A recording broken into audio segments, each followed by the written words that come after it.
گناہ اتنا نقصان نہیں پہنچاتا جتنا مسلمان بھائی کو ذلیل و خوار کرنا۔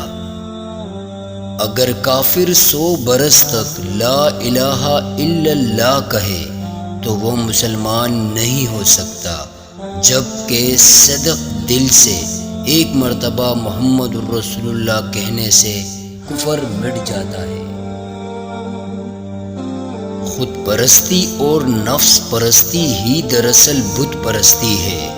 اس کو ترک کرنے کے بعد خدا پرستی کی منزل شروع ہو جاتی ہے۔